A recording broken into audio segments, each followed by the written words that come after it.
You ask Tiger to solve.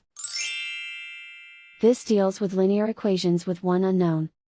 The final result is p equals 1. Let's solve it step by step. Simplify the expression.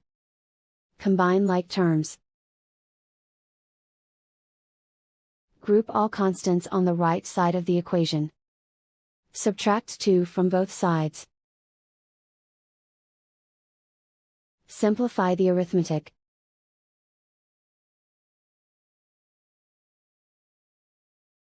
Isolate the p.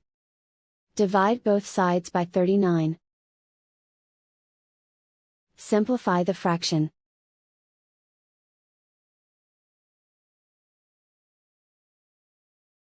And so the final result is p equals 1.